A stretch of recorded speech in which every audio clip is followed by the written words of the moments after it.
ফরিদপুর শহরের ধুলুদি এলাকার 50 মেগাওয়াট ক্ষমতার পিকিং পাওয়ার প্ল্যান্টের বর্জ্যে দূষিত হচ্ছে পরিবেশ। এ নিয়ে একাধিকবার পরিবেশ অধিদপ্তরের পক্ষ থেকে নোটিশ করা হলেও আমলে নেয়নি কর্তৃপক্ষ।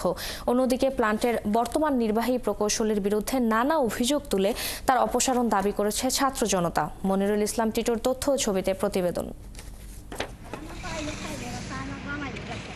ফরিদপুর শহর থেকে 6 কিলোমিটার দূরে ধুলুদি এলাকায় 2011 সালে প্রায় 14 একর জায়গার উপর গড়ে তোলা হয় 50 মেগাওয়াট ক্ষমতার পাওয়ার পিকিং প্ল্যান্ট। এলাকাবাসী বলছেন, এই প্ল্যান্ট থেকে বের হওয়া বর্জ্য কোনো পরিশোধন ছাড়াই ফেলা হয় প্ল্যান্টের বাইরে। এলাকাবাসীর অভিযোগ, এসব বর্জ্য মাটি ও পানিতে মিশে ক্ষতি করছে পরিবেশের। কৃষি জমিতে ছড়িয়ে পড়ায় ব্যাহত হচ্ছে উৎপাদন। দুর্গন্ধ ছাড়াও বর্জ্য মিশে নষ্ট হচ্ছে পুকুর ও খালের পানিও। এতে মাছের আবাদ ব্যাহত হচ্ছে। এখান দিয়ে যে পাস করতেছে, আমাদের এই পুকুরের মাছগুলো মারা যেতেছে। কৃষি জমিতে মনে করেন যেগুলো বিস্তৃত হইতেছে, আমাদের ফসল ভালো হইতেছে না।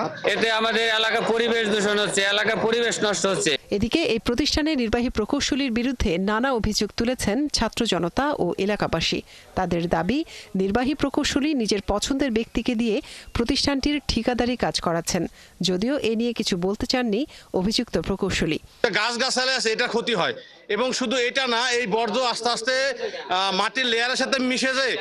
আমাদের মাটির নিচে যে পানি আছে, পানির সাথে মিশে যায়। টোটাল এই আমাদের আশেপাশে যত এলাকার মানুষজন আছে, মানুষজনের একটা অসুস্থ হওয়ার যে চান্স, এটা 100% থাকে। জেলার পরিবেশ অধিদপ্তরের উপপরিচালক জানান, দূষণের বিষয়ে প্রতিষ্ঠানটিকে একাধিকবার চিঠি দেওয়া হয়েছে, কিন্তু তারা ব্যবস্থা নেয়নি। আর এ কারণে গত 2 বছর ধরে প্রতিষ্ঠানটির পরিবেশের সনদ নবায়ন করা হয়নি। আমরা নোটিশ করেছি এবং আগের কর্মকর্তাও এটা নোটিশ করছেন।